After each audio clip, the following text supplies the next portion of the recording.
pour savoir comment s'y conformer sans repartir de zéro. Aujourd'hui, nous serons ensemble avec Wilfried Saint-Marc. Je te laisse te présenter, Will. Ouais, avec plaisir.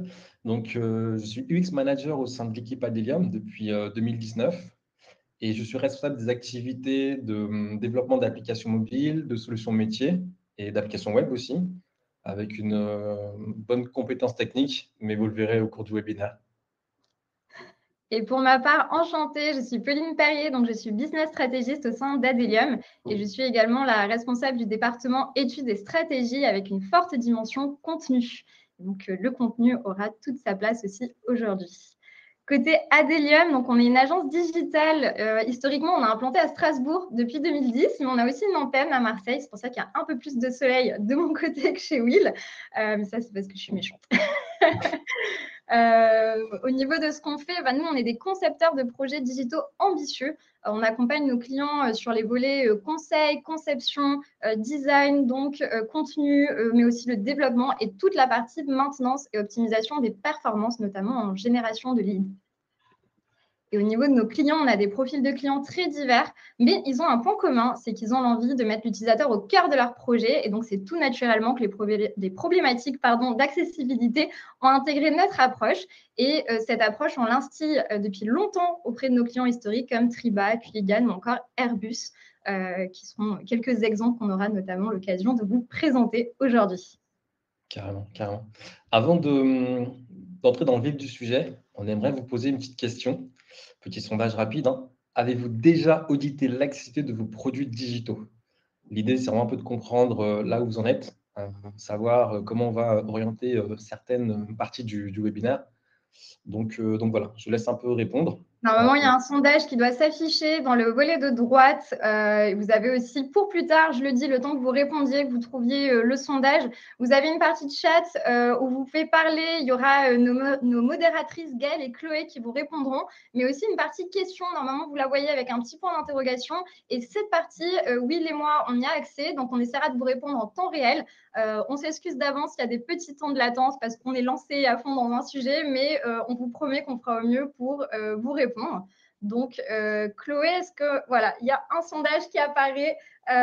Donc, c'est grâce à nos modératrices que vous pouvez interagir et on vous laisse voter. Donc, est-ce que vous avez déjà audité l'accessibilité de vos produits digitaux? Vous avez plusieurs options.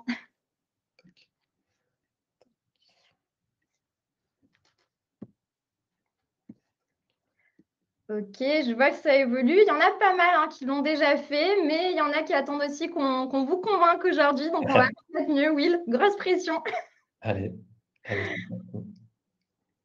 Écoutez, on va essayer de vous convaincre dès à présent parce qu'aujourd'hui, l'objectif de ce webinaire, c'est de vous expliquer d'abord qu'est-ce que c'est l'European Accessibility Act. On en a beaucoup entendu parler, ça a un peu fait buzzer, notamment sur LinkedIn.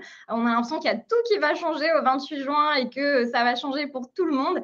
Mais du coup, l'idée, c'est qu'on vous explique en détail ce qui vous attend et puis que vous compreniez aussi comment on peut mettre le pied à l'étrier sans tout refaire. Et donc, on vous expliquera qui est concerné, comment vous mettre en conformité avec des tips très concrets, notamment des quick wins que vous pouvez activer très rapidement.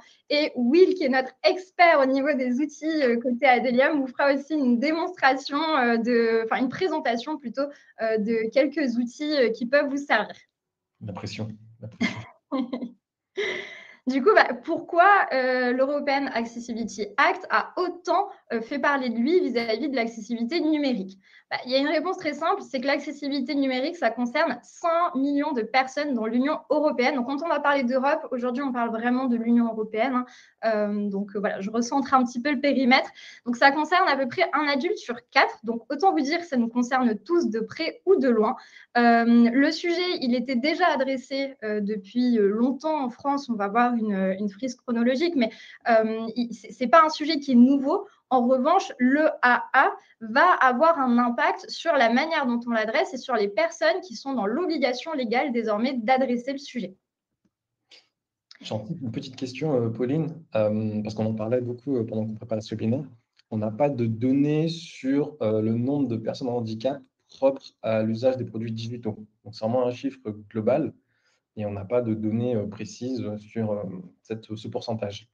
C'est une bonne précision parce qu'effectivement, c'est une question que vous pourriez vous poser et ça permet aussi d'affiner ce que c'est la situation de handicap et pourquoi on la prend en considération dans le numérique. Ça va être tous les handicaps sensoriaux, donc liés à la perte, à une déficience visuelle, auditive. Ça peut aussi être lié à une incapacité à utiliser ses mains. Donc voilà, c'est vrai qu'il n'y a pas de statistiques qui existent en détail sur les types de handicap, mais ça vous donne quand même une vue globale des personnes qui peuvent être concernées.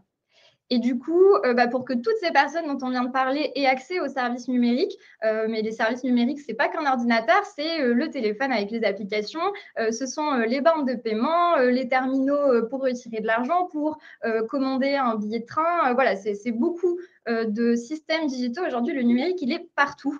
Donc, il y a dans cette norme européenne, il y a 4 principes fondamentaux d'accessibilité qu'on résume en anglais avec l'acronyme POUR, qui sont que les produits et services doivent être perceptibles, exploitables, compréhensibles et robustes. Donc, je te laisse expliquer un petit peu plus ce que ça veut dire, Will. Bien sûr, bien sûr. Donc, perceptible. Alors, Pauline disait plutôt en anglais, effectivement, vu que la notion européenne, c'est souvent en anglais, même si pour marche aussi en français. Vos utilisateurs doivent pouvoir percevoir le contenu avec leur sens. Donc, ça, c'est assez explicite. Pas de suspense avec la vue, l'ouïe et le toucher, comme l'a précisé Pauline plus tôt. Opérable, les interfaces numériques doivent être navigables et utilisables pour tous les individus. Donc, on est vraiment sur une ouverture totale de l'interaction homme-machine. Je précise effectivement, parce que là, on a noté technologie d'assistance. On est sur des outils qui permettent d'interagir entre vos outils et l'utilisateur. Compréhensible,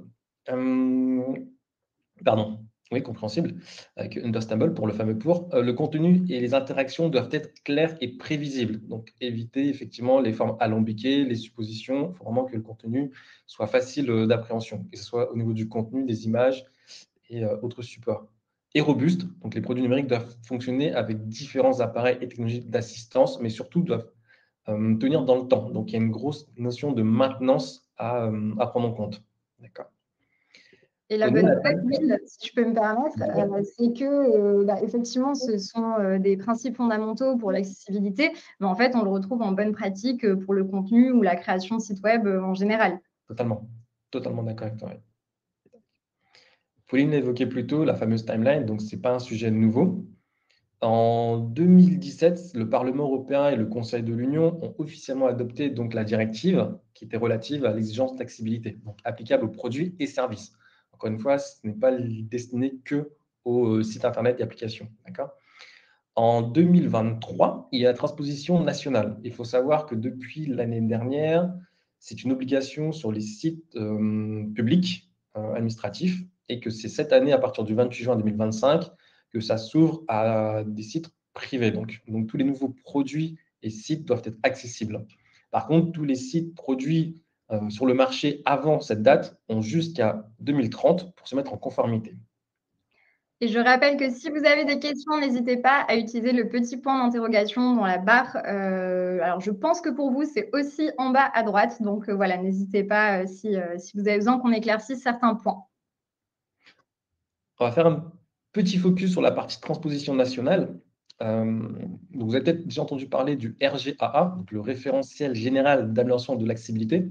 Alors avant, je crois que c'était référentiel général d'accessibilité d'administration. Je crois que c'était ça, hein, Pauline. J'ai un léger doute. En 2005, oui, il me semble que c'était bien ça. Donc, qui reprend les guidelines, les principes de la WCAG, ou WCAG pour les intimes, qui a été généralisé par le consortium W3C. Si vous avez des questions, n'hésitez pas. Pour ceux qui ne savent pas, on précisera plus tard. Mais ce n'est pas forcément le cœur du sujet, donc je ne vais pas m'attarder dessus. On peut résumer en une phrase simple. Concrètement, donc il y a des directives européennes et internationales et le RG2A ou RGAA, vous l'appelez comme vous voulez, donc le référentiel général d'amélioration de l'accessibilité, c'est le référentiel en France qui intègre toutes ces bonnes pratiques. Donc, si vous êtes conforme à ce référentiel, vous êtes conforme. Il y a 106 critères à prendre en compte. Quand vous recevrez le lien du replay, vous verrez que dans notre bibliographie, vous avez le lien. Vous pouvez le retrouver très facilement sur les sites de l'administration publique. Enfin, gouvernementale, pardon. Alors, quelles entreprises doivent se conformer? Donc, c'est là qu'il faut être attentif. Toutes les entreprises de plus de 250 millions de chiffre d'affaires, plus les services publics et les entreprises de plus de 10 salariés ou de 2 millions de chiffre d'affaires, ce qui paraît toucher beaucoup de monde. Donc, pour vous aider, on s'est permis de vous faire une petite checklist. Si vous êtes un site vitrine, donc si vous avez un site vitrine, institutionnel, blog, portfolio, vous n'êtes pas concerné. Si vous avez une boutique en ligne avec des produits physiques ou numériques, vous êtes concerné, même si c'est via un Shopify, un WooCommerce ou toute autre plateforme de e-commerce clé en main, je dirais. Application mobile de e-commerce, concerné aussi. Services bancaires ou financiers en ligne, concerné. Fournisseurs de téléphonie ou Internet, concerné. Applications d'information en temps réel comme les applications de transport, RATP, SNCF, chez nous la CTS, vous êtes 100% concerné.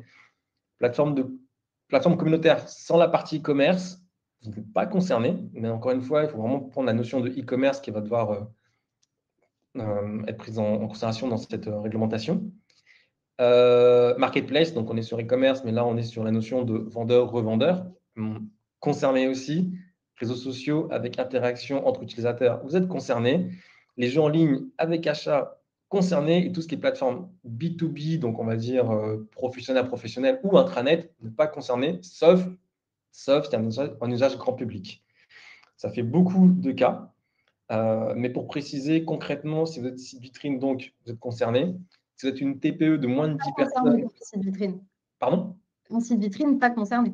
Pas concerné, pardon. Site vitrine, pas concerné. Si vous êtes une TPE, moins de 10 personnes et moins de 2 millions de chiffre d'affaires, vous n'êtes pas concerné, il y a une exemption, mais par contre, il faudra le justifier. Ce n'est pas automatique. Alors, on a deux questions très intéressantes. Alors, il y a Margot qui nous demande, est-ce que ça prend en compte les produits internes pour nos clients comme un CMS ou un outil métier? Donc oui, du moment que vous mettez à disposition une plateforme pour vos clients et que vous êtes dans les critères, hein, bien sûr que Will vient de vous lister. Donc, à savoir que vous êtes une entreprise de plus de 10 salariés ou plus de 2 millions de chiffre d'affaires dans les secteurs qu'on vient de mentionner, ou alors une entreprise de plus de 250 millions des chiffres d'affaires, vous êtes concerné.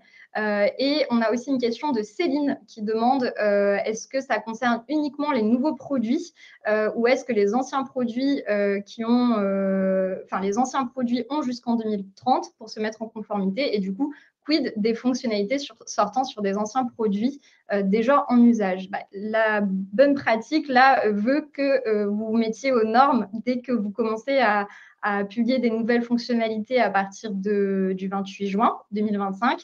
En revanche, on va être très transparent avec vous. Aujourd'hui, c'est une loi qui n'est pas encore en vigueur. On n'a pas de recul sur les sanctions et la manière dont ça va être traité. Donc, on ne peut pas vous dire exactement ce qui va se passer pour ces sites-là. Mais en tout cas, on ne peut que vous demander de vous mettre en conformité si vous êtes concerné pour tout ce que vous publiez. Et c'est ça de moins aussi à faire pour vous mettre à niveau plus tard. Je ne sais pas si Will, toi, tu veux ajouter quelque chose ou si tu es raccord. Oui, j'ai précisé une partie, c'est que si vous avez déjà commencé des chantiers de nouvelles fonctionnalités, mais que la mise en ligne est après le 28 juin, ça va être compliqué de revenir en arrière. Par contre, si vous avez planifié des choses après le 28 juin, malheureusement, enfin, du moins, on vous le conseille, c'est reconsidérer ces choses-là pour qu'elles soient tout de suite accessibles, pour éviter d'avoir trop de choses à refaire ou, puisque c'est le cas du webinaire, ne pas tout refaire, mais en tout cas, à corriger après cette période, avant le 2030. Et par rapport à la question de Margot, si je ne dis pas de bêtises, sur la partie CMS, je suis d'accord avec Pauline totalement. Mais si je comprends bien la question, vous êtes donc éditeur de logiciels, vous proposez-vous un CMS à vos clients, enfin, c'est ce que je peux comprendre en tout cas. Donc, votre solution doit être accessible, mais vos clients potentiellement peuvent eux aussi devoir mettre du contenu qui, lui, doit être accessible aussi. Et quand on parle de contenu, les PDF doivent être aussi accessibles. Les bannières publicitaires, choses comme ça, doivent être aussi accessibles. D'accord ? C'est ça. Et pour répondre à Céline également, vis-à-vis des fonctionnalités qui seront ajoutées sur les sites, vous allez voir, on va vous expliquer aussi les obligations légales que vous avez pour vous mettre en conformité, notamment certains documents que vous devez publier. Donc, vous pouvez aussi justifier que certaines parties ne soient pas encore conformes. Donc ça, c'est un point à prendre en compte aussi. Et du coup, puisqu'on est dans la thématique, merci Céline pour cette belle transition. On va parler un petit peu des sanctions, des répercussions commerciales et juridiques. En fait, se conformer à ce référentiel, ça a beaucoup d'avantages pour vous. Et même si vous n'êtes pas dans la liste des entreprises concernées, vous allez le voir, on vous donne quelques quick wins que vous pouvez déjà mettre en place. Parce qu'en fait, le fait d'intégrer l'accessibilité, ça va améliorer l'expérience de tous les utilisateurs. D'accord ? L'idée, c'est pas que ces normes d'accessibilité cassent tout le design, que demain, vous ayez tous le même site Internet. C'est pas ça. On va vous montrer des exemples qui prouvent qu'on peut l'intégrer en ayant de très, très jolies choses et sans dégrader l'expérience pour qui que ce soit. C'est que du bénéfice.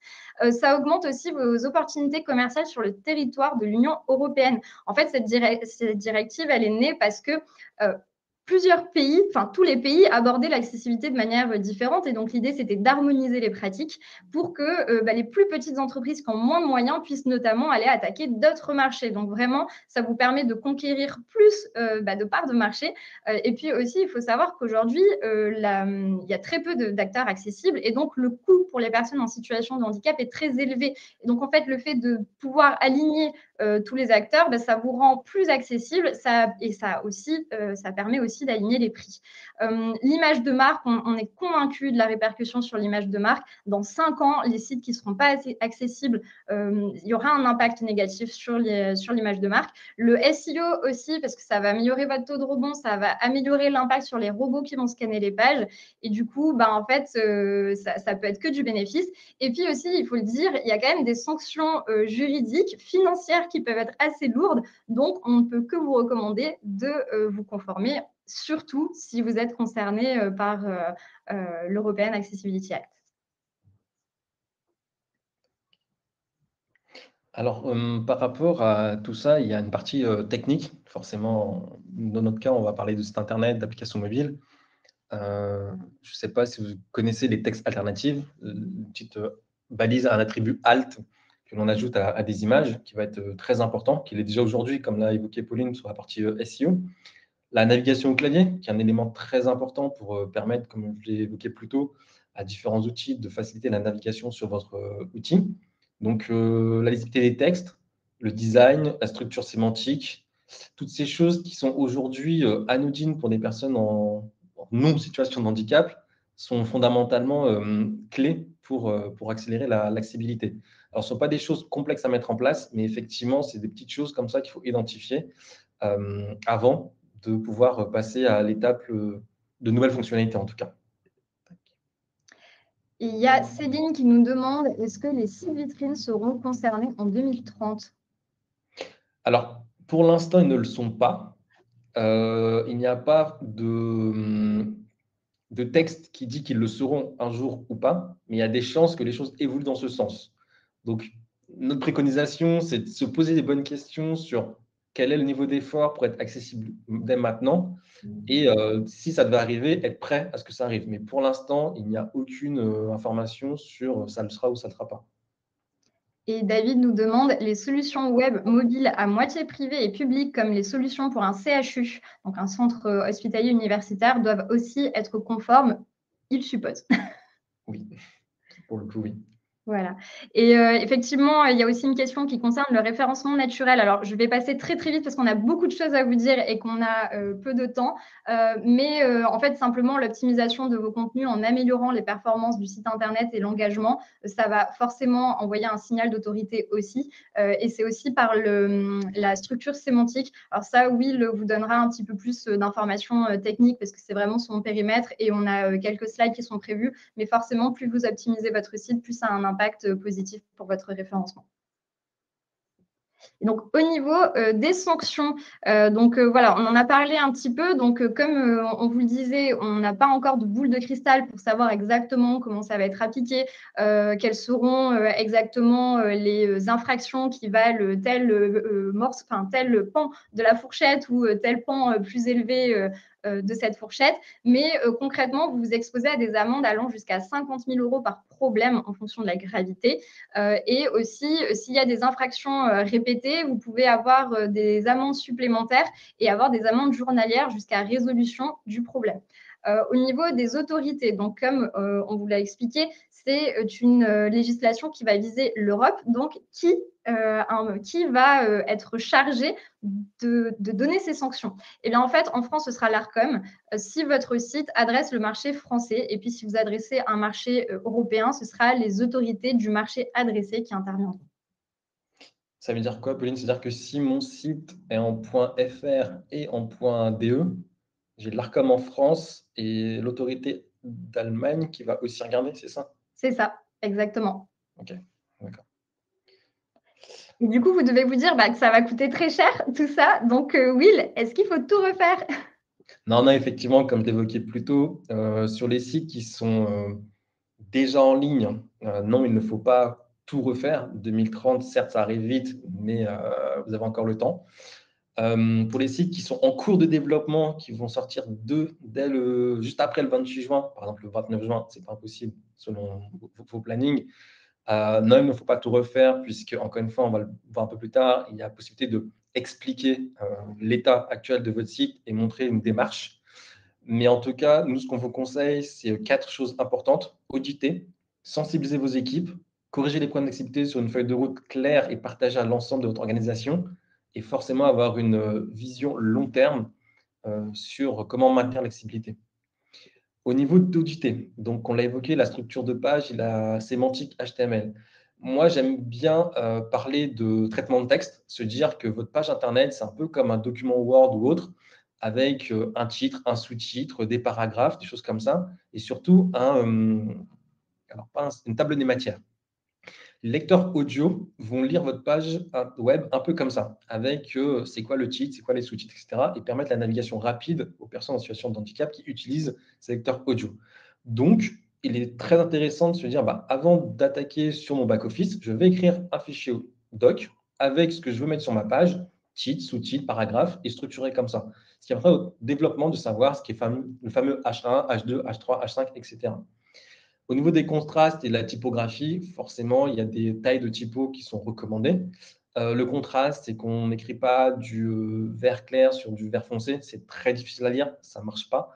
L'alternative, donc on l'a évoqué plus tôt, donc des petits attributs, des petites balises qui identifient le contenu alternatif.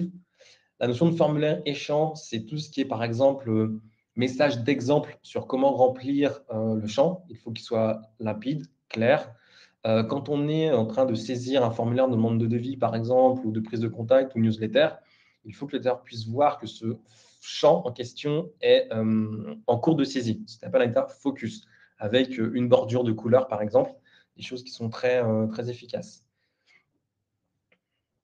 Et du coup, Will, je vois ce beau hashtag ARIA Label. Est-ce que tu peux nous en dire un petit peu plus sur les ARIA? C'est vrai que j'ai oublié d'en parler. Alors, les ARIA labels, ou du moins les ARIA, ce sont des étiquettes qui ont des rôles, des propriétés bien particulières. Il y en a énormément, et de deux types. Il y a donc les rôles et état propriété. Là, c'est un petit exemple. Alors, je ne vais pas essayer de vous noyer de manière technique, mais ce qu'on peut voir, c'est que j'ai un H2. Donc, si je reprends l'exemple de tout à l'heure avec ma table des matières, donc on va dire que c'est un titre de niveau 2 avec les fruits disponibles. En dessous, j'ai une liste de différents fruits, pommes, bananes, cantaloupe, je ne sais pas ce que c'est, tiens, et les dates. C'est ce que c'est, toi, Pauline, des C'est cantaloupes? bon. Ah ouais, tu vois, je Ouais. ne savais pas. Et en titre de cette liste, j'ai label fruit. En gros, ici, ce qu'on voit, c'est qu'il y a des LI, donc des éléments de liste qui sont en rôle option. Donc ça, le rôle, c'est un ARIA.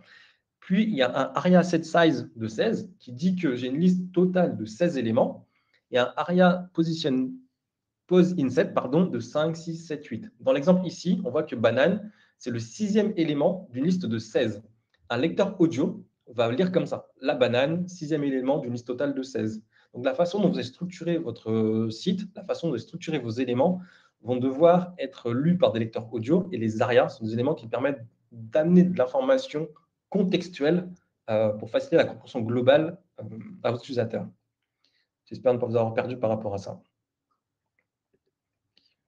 Et on a aussi parlé de l'importance de sensibiliser vos équipes, l'idée étant de former en fait et d'évangéliser autour de l'accessibilité, de ne pas avoir seulement quelques personnes qui gèrent l'accessibilité, parce que demain, vous avez un site sur lequel des profils très différents interviennent. Vous allez avoir le chef de projet, le contributeur, le rédacteur, enfin, le webmaster ou le rédacteur. Voilà, vous allez avoir plein de profils. Et en fait, s'il n'y a qu'une seule personne qui est garante des critères, bah, potentiellement, vous allez pénaliser l'ensemble de votre site, parce que si un critère n'est pas respecté sur une page, peut-être que je vais réexpliquer un petit peu mieux par rapport aux audits. En fait, quand vous allez être audité sur votre site, vous allez être audité sur un échantillon de pages. Donc, il va prendre certaines pages stratégiques comme la homepage, des pages vraiment liées à votre cœur de sujet aussi.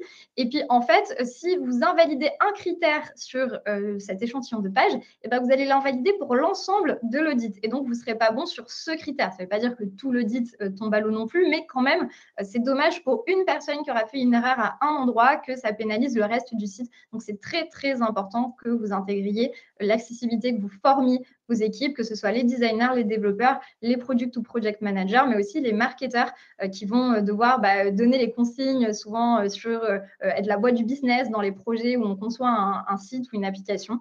Et donc, demain, il y aura aussi des questions qui seront de savoir comment un product manager fait sa recette en intégrant l'accessibilité comme critère.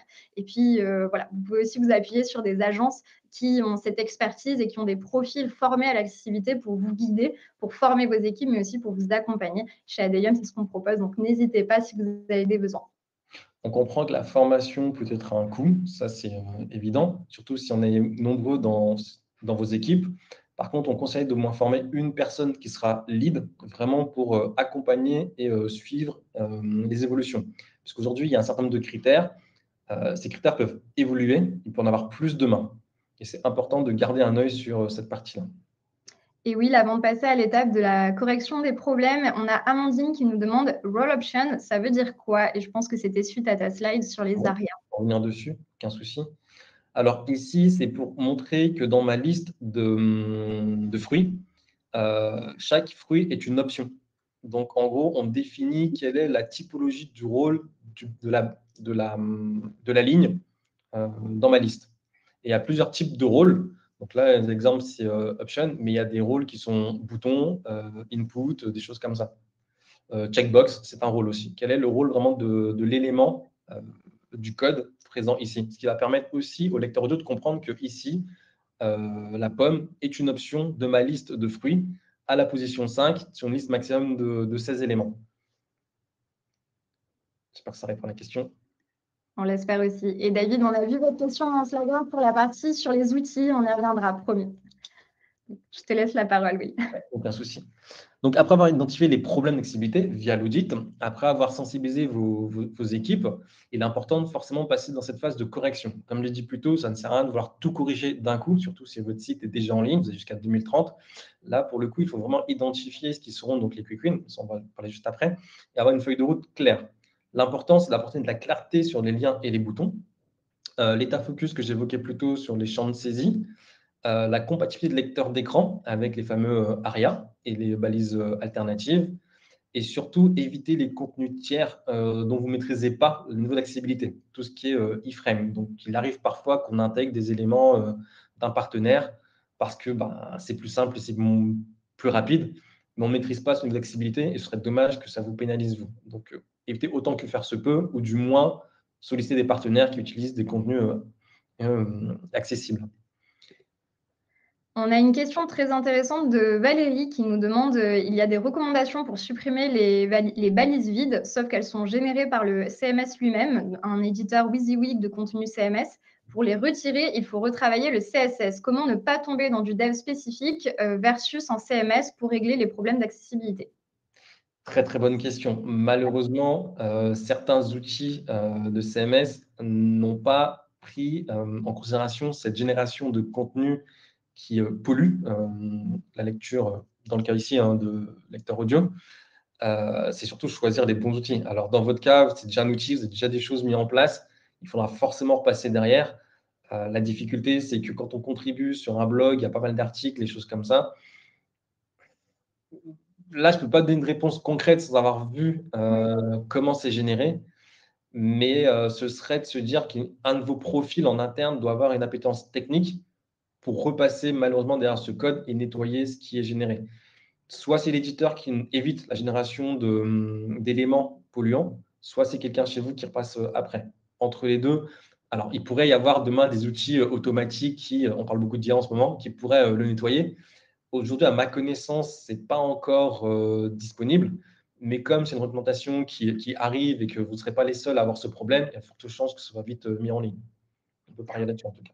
N'hésitez pas à nous envoyer un mail, Valérie. Il y aura nos coordonnées à la fin si vous voulez envoyer l'exemple un peu plus concret pour qu'on puisse peut-être vous répondre en ayant la situation sous les yeux. N'hésitez pas, avec plaisir.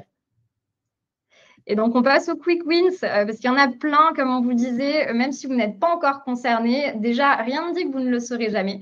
C'est vrai qu'aujourd'hui, il y a des exemptions, mais peut-être que plus tard, ça concernera tout le monde. Donc, autant prendre le pli dès maintenant. Et puis, surtout, il y a des toutes petites choses qu'on peut mettre en place. Et je vous promets que ce n'est pas des gros ajustements, mais ils peuvent faire la différence déjà dès aujourd'hui.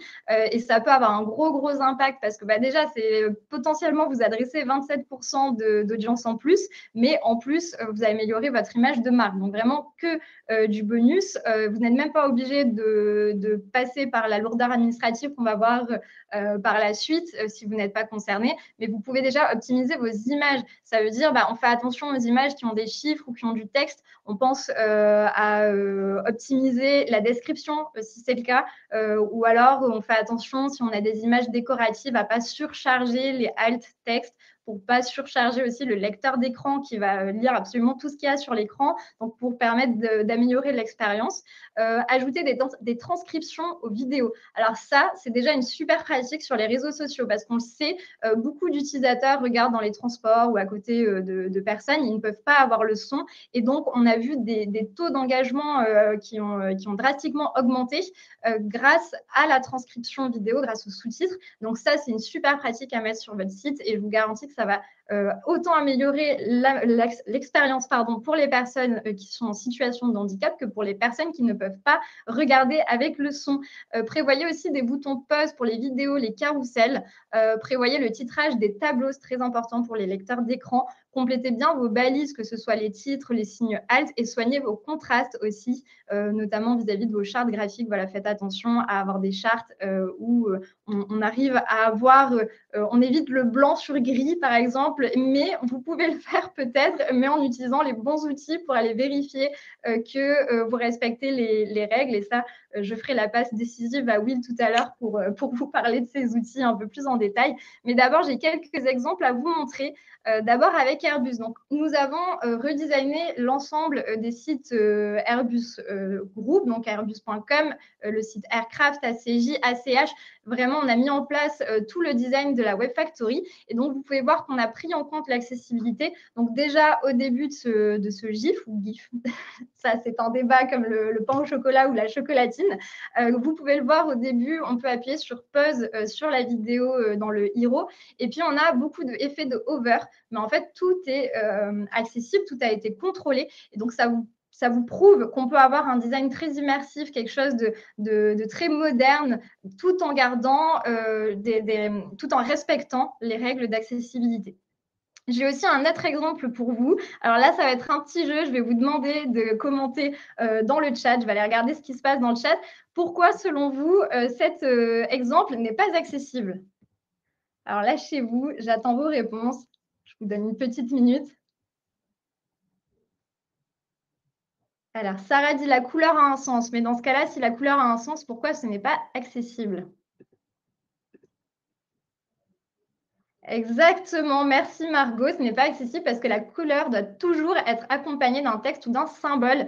Et donc, vous voyez l'exemple accessible, il faut qu'on puisse avoir un petit texte qui vous explique ce qui se passe. Donc, on voit ma jumelle, mon alter ego, Vanessa Badois, qui est en ligne ou qui a eu une dernière connexion à midi 16 et donc qui n'est plus active sur la plateforme. Si on a juste le vert ou le rouge, d'ailleurs, en fait, est-ce que vous arriviez déjà à projeter dans quel contexte ça pouvait être, voilà, savoir quel type de plateforme, et puis ça ne vous donne pas beaucoup d'indications sur l'état. Et une personne en situation de handicap, ça peut être même quelqu'un qui est… Oh, le nom m'échappe d'un coup. Daltonien, par exemple. Daltonien, merci Will. Je l'avais en anglais, mais il venait plus en français. Alors, ça fait un peu genre, mais mais c'est vrai. Mais oui, effectivement, une personne daltonienne, ce qui n'est pas une situation handicapante comme on peut l'imaginer, parce que c'est vrai que le handicap, en fait, il y a plein de handicaps invisibles, mais voilà, ça peut déjà être une personne qui va être concernée. Et puis ensuite, un autre petit exemple, alors il y a beaucoup de choses sur cette slide, mais vous voyez cette image qui a un graphique avec beaucoup de contenu. C'est une image qui nous vient de Statista et j'ai utilisé une extension qui s'appelle Web Developer et qui met en surlignage en rouge là, le alt de l'image. Et on a la description à droite, juste au-dessus du petit call to action en vert qui propose de télécharger le tableau. En fait, on voit qu'on n'a pas d'informations sur ce que cette image nous donne. Et donc, on peut se dire, oui, mais il y a plein de textes au-dessus. Alors, je l'ai lu pour vous. Il n'y avait pas le récapitulatif de ce que cette image véhicule comme information. Or, on est quand même sur des sujets de bourse. C'est des informations qui sont très stratégiques, qui ont un impact sur le marché, qui peuvent peut-être vous aider à prendre des décisions ou en tout cas à comprendre ce qui se passe sur le marché. Donc, c'est très important d'avoir les informations. Et donc, si vous voyez en fait que cette image, imaginons que cette image ne s'affiche pas, elle ne se charge pas sur mon navigateur, en fait, vous allez juste avoir cette alt text qui est infographie, les perturbations sur le marché liées aux actions Facebook sur ces 10 dernières années. Mais en fait, ça ne vous dit quand même pas pourquoi, quand est-ce que Facebook a racheté WhatsApp, quand est-ce qu'ils ont acheté Oculus VR, donc la réalité virtuelle. Vous n'avez pas toutes ces informations. Donc, la bonne pratique, ce serait d'avoir un composant en plus vous pouvez avoir juste des bullet points pour reprendre les dates et dire ce qui s'est passé à chaque fois. Donc, c'est très important de l'avoir. Et selon le design de votre site, donc là, on est sur une page qui est assez dense, c'est un article, c'est normal, vous pouvez aussi avoir des accordéons. Donc voilà, n'hésitez pas à les utiliser. Ça se fait beaucoup pour les transcriptions de vidéos notamment. C'est vrai qu'on parle d'accessibilité, mais il n'y a pas que le handicap lié aux différents sens ou moteurs. Le fait d'avoir une mauvaise connexion Internet peut empêcher le chargement des images et donc avoir des problèmes d'accessibilité du contenu et de l'information. C'est ça, exactement. Ça, en fait, là, cette problématique, elle nous concerne tous parce que si l'image ne charge pas, on n'y a pas accès. Je vois une question de Louis qui revenait sur mon exemple d'Airbus. Alors, pas besoin de revenir en arrière. Il nous demandait juste quelles sont les technologies déployées. Donc, effectivement, c'est sur Drupal. Nous, sur cette version, sur ce site Airbus, parce qu'on a développé le site Space Solutions, mais sur ce site, on s'est occupé de toute la stratégie, du design, de certains contenus également, mais on n'est pas en charge du développement. Donc, voilà, je le précise pour rendre à la Web Factory ce qui appartient à la Web Factory. Un dernier exemple qui est plutôt basique, mais en fait qui est assez évocateur également. Là, vous avez un exemple, donc c'est un podcast qu'on peut trouver sur la rubrique podcast du Monde, Le Monde. Et vous voyez cette pochette de podcast qui reprend Rebond, vivre avec le handicap, et c'est donc le titre du podcast. On a le titre juste à droite, mais ils ont remis exactement le même alt dans le alt de l'image. Du coup, pour un lecteur d'écran, ça va juste redire 2 fois la même chose. Donc, la bonne pratique, ce serait plutôt d'avoir image de couverture du podcast Rebond, vivre avec le handicap. Ce serait mieux. Et puis en plus, en ayant l'image de couverture du podcast, c'est aussi une porte d'entrée pour quelqu'un qui cherche une image de couverture de podcast potentiellement dans Google Images, ça va ressortir en résultat. Donc les alt text peuvent aussi vous servir pour optimiser vos images, votre référencement et offrir d'autres portes d'entrée vers votre site. Il faut savoir que le contenu alternatif n'est pas réservé aux développeurs. C'est du contenu qui est renseigné depuis vos back-office quand vous chargez des images. Donc, ce sont pour tous les contributeurs du contenu du site. On a parlé donc des contenus alternatifs et on a aussi parlé des ARIA. Il y a des ARIA labels. On peut se poser la question de quand utiliser l'un, quand utiliser l'autre, est-ce qu'on peut utiliser les deux, par exemple, sur une image? Sur les images, donc un petit cours de développement, sur les images, il est normalement obligatoire d'avoir une balise alternative. Même si elle est vide, il faut au moins la balise alternative. Dans l'exemple que je vous montre ici, on a une image avec une description courte alternative, une pomme rouge sur un fond blanc. Donc, si l'image ne charge pas, on sait au moins ce qu'elle devait y être. Par contre, on a un ARIA label lien vers la page sur les pommes. Pourquoi? Parce que l'image, ici, elle est contenue dans un bloc de lien qui redirige vers la page .html. Donc, il faut vraiment se dire que l'alternative va décrire l'image en elle-même. L'ARIA label va décrire plutôt le contexte global de ce à quoi sert cette partie sur le site. en sachant que les ARIA-labels ne sont pas destinés qu'aux images, mais à tout contenu du site pouvant avoir une étiquette. Et on a une très bonne question de Margot. Effectivement, on est peut-être passé un peu vite, il y a tellement de choses à dire. Si vous avez une image décorative, ne remplissez pas le… Alors, il faut avoir le alt, mais laissez-le en vide, simplement parce que sinon, vous allez surcharger les lecteurs d'écran. Imaginez, nous, on peut scanner en fait la page, on peut choisir un peu où on va, mais une personne qui utilise un lecteur d'écran va être surchargée d'informations puisque tout ce que vous allez pointer en lecture, ça va être lu par l'écran, donc ça fait beaucoup de bruit quand même pour la personne. On l'a évoqué plus tôt, donc l'accessibilité, il faut vraiment le voir sur du long terme. On va en parler juste après. Il y a un schéma pluriannuel de mise en accessibilité. Il faut intégrer l'accessibilité dans vos processus de validation, de développement. Donc, on a tendance à parler de CI/CD et faire des audits régulièrement. Nous, on conseille une fois par an minimum. Alors, je dois déjà finir la question CI/CD, CICD, qu'est-ce que c'est? Donc, CI de Continuous Integration et CD de Continuous Delivery, pardon. Donc, intégration continue et livraison continue. Je prends une petite métaphore rapide. Donc, imaginez, vous travaillez dans un restaurant avec, vous êtes chef, avec plusieurs autres chefs et il y a un repas ce soir avec entrée, plat, dessert. Imaginez que chacun travaille un peu dans son coin sans rien se dire et qu'à un moment donné, vous vous envoyez tout en même temps alors que personne ne s'est coordonné. Disons que ça peut poser problème. Alors, dans le développement, c'est un peu des choses qui arrivent, c'est que chacun travaille dans son coin sans se coordonner. Et en fonction des évolutions, des choses comme ça, quand il faut tout mettre ensemble, eh bien, il y a encore un travail de recoordination à mettre en place. Et souvent, des fois, il faut recommencer certaines choses dans l'urgence parce qu'il y a des erreurs qui surviennent. Par exemple, la cuisson est ratée, ça n'a pas été pris en compte au bon moment de servir, etc. La métaphore alimentaire. J'avoue, j'ai encore un peu faim. Disons qu'avec la CI/CD, au niveau de l'intégration continue, à chaque fois que vous avez terminé un plat, il y a un test automatique qui peut se faire. Donc, à chaque fois qu'on a fini de développer une fonctionnalité, on peut le tester automatiquement. Dès que quelque chose ne va pas, donc alerter tout de suite. Par exemple, il y a un peu trop de sel, vous savez tout de suite. C'est un peu l'idée de l'intégration continue. L'idée, c'est de gagner du temps et d'éviter les mauvaises surprises.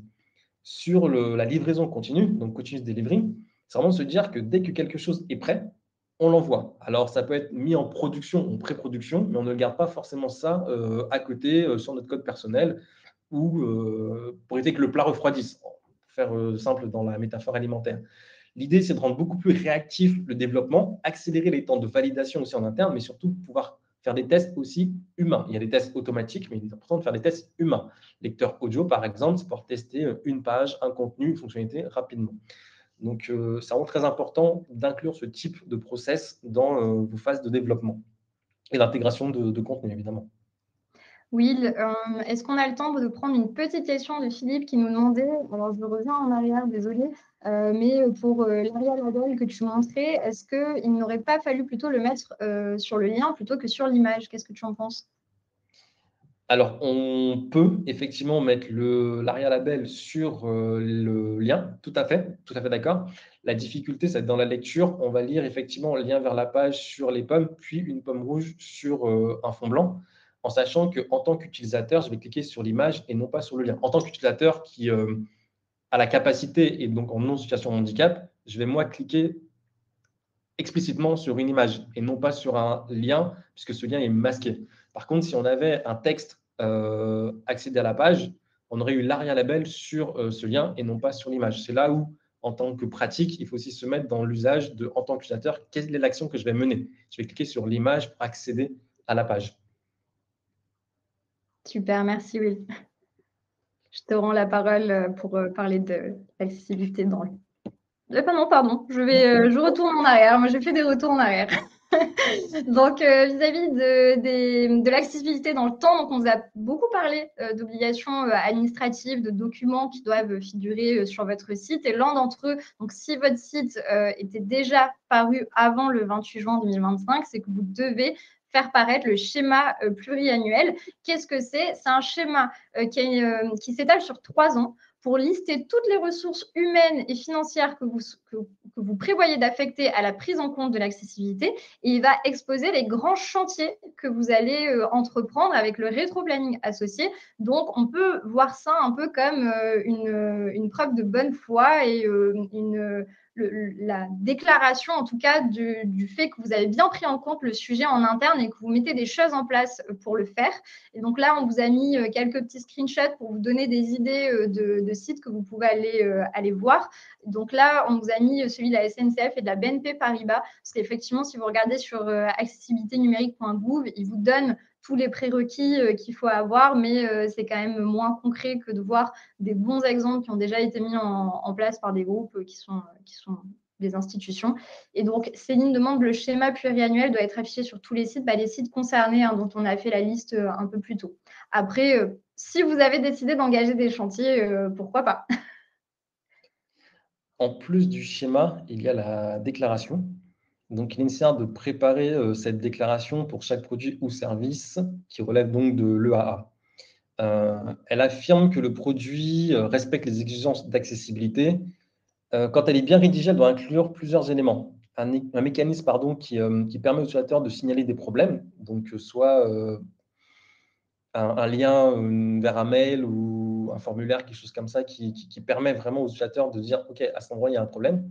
Le statut technique actuel de conformité, la documentation de la méthodologie que vous avez utilisée pour l'évaluation de vos produits et vos services, et vos coordonnées, parce qu'au-delà de ça, il y a aussi possibilité de vous contacter directement. Il y a une notion de niveau d'accessibilité. Une accessibilité non conforme, c'est si vous êtes à 50%, inférieur à 50%, je crois, des critères. Oui, c'est ça. Partiel, c'est quand on est entre 50 et 100. Et total, c'est quand on est à 100%, j'ai envie de dire bravo, quoi. C'est ça, exactement. Et d'ailleurs, on vous le précise, là, il est noté que c'est valable 3 ans, cette déclaration. Si vous faites des modifications majeures, des refontes, vous devez la refaire. Donc voilà, c'est bon à prendre en compte. Donc, si on récapitule concrètement, aujourd'hui, vous avez donc le RG2ESA qui est là pour vous guider, pour vous donner la bonne pratique de tous les critères à vérifier quand vous développez un site, une application, une borne. Donc, il y a 106 critères à contrôler. Quand il y a un audit qui est réalisé sur votre solution digitale, il n'y a qu'un échantillon de vos pages qui est audité. Donc là, vous avez sur accessibilité.numérique.gouv, vous avez toutes les pages les pages stratégiques, les catégories de pages. Après, c'est un peu aléatoire, donc ça dépendra aussi de votre site. Et donc, un petit récapitulatif sur les 3 années de validité pour la déclaration d'accessibilité. Mais comme je viens de vous le dire, si vous faites des modifications majeures, là, il faudra la refaire. Et je vois qu'on a plein de questions sur les outils. On nous demande quels outils pour tester le niveau d'accessibilité de son site, s'il y en a qui sont gratuits pour auditer le site une fois qu'on a fait des corrections. Est-ce que l'IA peut-être nous proposera plus tard, alors ça va passionner Will, mais je pense qu'il faudra un webinaire à part entière.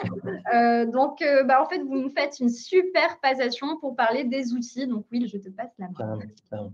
Donc, juste avant d'aller en plein dedans, juste pour rappel, donc WCAG, c'est la version internationale, EAA européenne, RGAA française, pour faire très, très simple. D'accord? Donc, au niveau des outils, sur la partie analyse automatique. Alors, automatique, pas automatique IA proactive. C'est plutôt, vous pouvez vous récupérer le lien d'une ou des pages de votre site, les partager à ce site qui s'appelle Wave, Web Accessibility Evaluation Tools, auquel vous injectez donc l'URL que vous voulez pré-auditer. Je dis bien pré-auditer puisque c'est quand même bon d'avoir un audit d'une personne agréée. Et là, vous avez, sur la vidéo que vous pouvez voir, un score avec les éléments qui sont en warning, bon ou en erreur. Donc là, on a volontairement pris une de nos pages côté Adelium. On est en cours de mise en conformité aussi, et je vais être transparent avec vous, c'est des chantiers qu'on a aussi en interne. Donc là, on peut totalement valider le balisage, le contraste, les textes alternatifs. Donc tout ça, encore une fois, ne dispense pas de faire un audit réglementé. Il y a d'autres technologies pour la partie test manuel plutôt encore. Donc, lecteur d'audio. Il y a des lecteurs d'audio gratuits, open source. Je pense à NVDA, disponible sur Windows, qu'il faut télécharger, installer. Donc, un lecteur audio, tout votre ordinateur, hein, pas seulement sur les sites Internet. Sur macOS, iOS, il y a VoiceOver, Talkback plutôt pour Android, et d'autres outils open source pour les ordinateurs, Orca et d'autres encore, qu'on pourrait vous partager sans souci par mail. Donc, ces deux outils, Wave et ici, avec la technologie d'assistance, on est sur des lecteurs audio pour là et Wave pour tout ce qui est les différents critères. Donc, plutôt WCAG avec A, AA et triple A. Au niveau des tests manuels, il y a encore le contraste, le contrôle de contraste, pardon. Donc, il y a des plugins sur Figma si vous êtes amené à faire des maquettes. Le site web AIM qui permet vraiment de tester la couleur de fond et la couleur de texte. Dans l'exemple, on voit qu'on est très bon sur les différents critères. C'est fortement conseillé quand vous devez contribuer, encore une fois, sur votre contenu pour s'assurer que le texte que vous rédigez sera conforme. Au niveau des validations techniques, on pense à PA11Y. Donc, en gros, ce sont des outils qu'on intègre dans la fameuse CI/CD qui permettent d'automatiser de l'analyse sur les critères de la WCAG qui sont repris, encore une fois, pour la RGAA.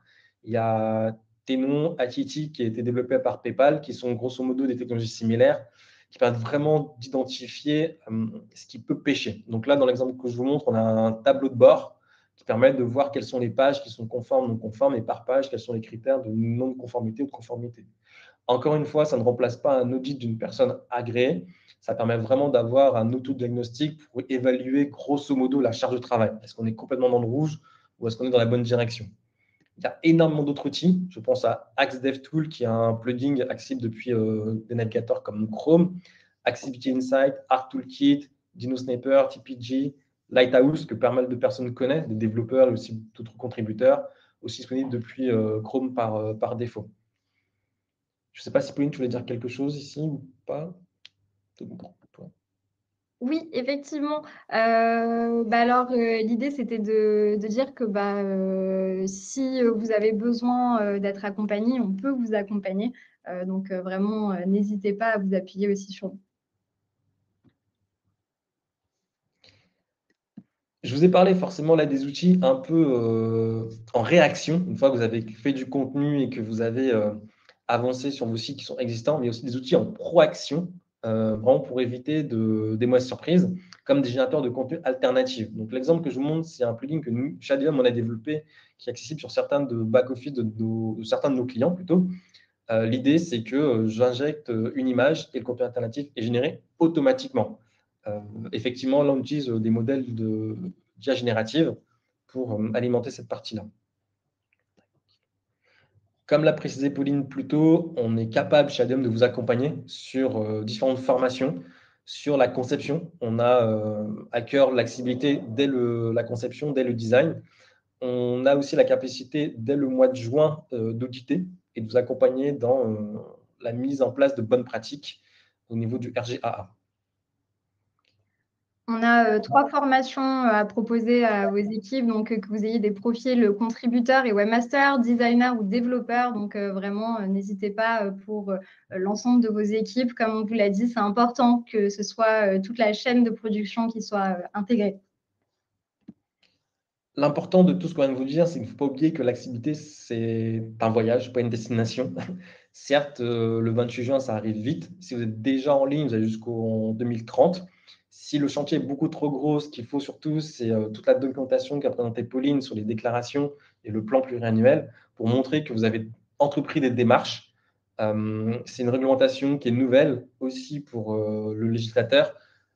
On va tous apprendre ensemble. Par contre, effectivement, c'est un sujet qui est très important et qui peut avoir beaucoup plus d'impact que simplement, je mets des grosses guillemets simplement, ouvrir un marché. Comme l'a dit Pauline, la notoriété du SEO.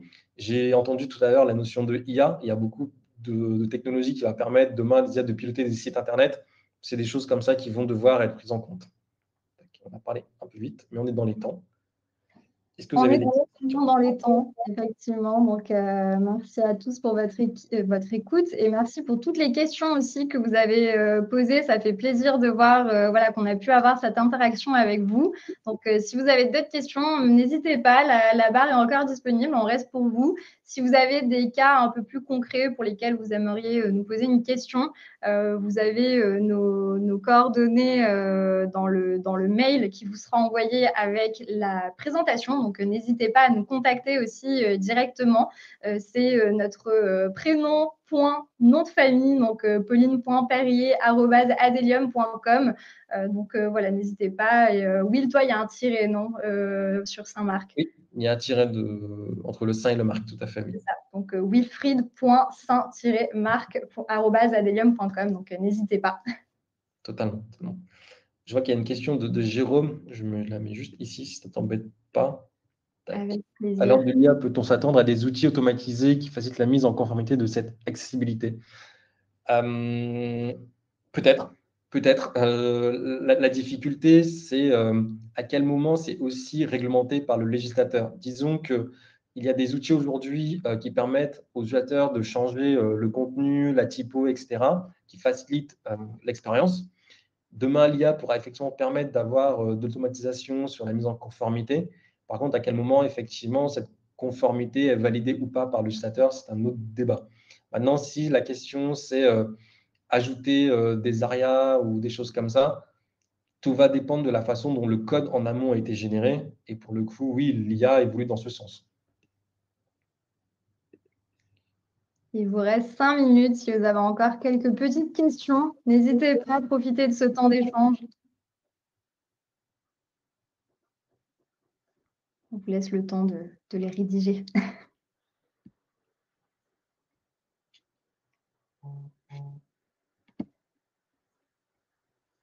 Et du coup, Will, peut-être qu'on peut donner aussi un petit conseil sur par où commencer si vous êtes en train voilà, de vouloir vous mettre à niveau. Moi, je vous conseillerais de mettre déjà en pratique toutes les quick wins qu'on vous a conseillées. Si vous êtes dans les clous des profils concernés par le AA, bah là, du coup, ça va être l'audit, la publication du schéma pluriannuel et de la déclaration d'accessibilité aussi.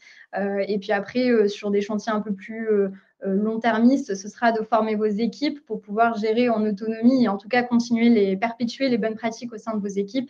Donc, c'est déjà un bon point de départ. Je ne sais pas, Will, si toi, tu as des derniers tips pour la route à donner à nos auditeurs. Non, il est possible de récupérer une checklist depuis le site du gouvernement. Ça permet aussi d'identifier une potentielle charge de travail. Par rapport à cette charge, identifier ce qui peut être difficile ou rapide, le fameux 80-20. Et surtout, c'est une bonne façon de sensibiliser en interne. Je pense que le plus gros chantier, c'est la conduite du changement, d'intégrer l'accessibilité dans les réflexions de l'ensemble des équipes de validation, de production, de direction, pour s'assurer que ce n'est pas une dépense, mais une source d'investissement. Donc, cette conduite du changement est fondamentale pour tous les chantiers et surtout celui-ci. Alors, je vois qu'on n'a pas de nouvelles questions. Je vérifie qu'on n'ait oublié personne. En tout cas, merci parce qu'on a quand même eu un bon nombre d'interactions et ça fait vraiment plaisir d'avoir pu vous répondre en direct. On espère vraiment que vous repartez avec des informations concrètes et avec l'esprit un peu apaisé. C'est vrai qu'on a un peu vu des publications, des articles qui essayaient de faire le buzz. C'est vrai qu'il y a encore un peu de flou, hein, comme on vous disait, comme ce n'est pas encore en vigueur, on ne sait pas exactement quels vont… Alors, on sait le montant, la fourchette des sanctions financières qu'il pourrait y avoir, mais on ne sait pas encore vraiment comment ça va être appliqué, le niveau de sévérité. En tout cas, nous, si vraiment il y a un mot de la fin qu'on peut vous donner avant de vous laisser partir, c'est si vous êtes concerné, faites le mieux pour vous mettre en conformité, respectez les bonnes pratiques. Je vous ai mis dans le chat le lien avec les 106 critères des RGAA pour que vous puissiez déjà commencer à regarder. C'est un site qui est une mine d'informations, donc n'hésitez pas à vous baser dessus. N'hésitez pas aussi à demander. Nous, vous pouvez avoir un appel découvert de 30 minutes pour présenter vos problématiques et qu'on puisse aussi vous dire ce qu'on pourrait mettre en place pour vous accompagner. Voilà, donc n'hésitez pas à commencer à vous mettre en conformité. Et puis, si vous n'êtes pas encore concerné, bah, il y a plein de petites optimisations qui peuvent déjà avoir un gros impact. Et voilà, il ne faut pas non plus tomber dans le sensationnel. C'est des sujets qui existent déjà depuis longtemps. C'est juste une harmonisation avec les normes européennes pour que les pays de l'UE puissent s'aligner. Et on est convaincus, nous, que ce sera vraiment très bénéfique pour toutes les entreprises concernées, qui sont des entreprises où voilà, on transmet de l'information aux gens, donc c'est important. totalement, totalement. Bah, merci à tous. Merci beaucoup. Bonne journée. Au revoir.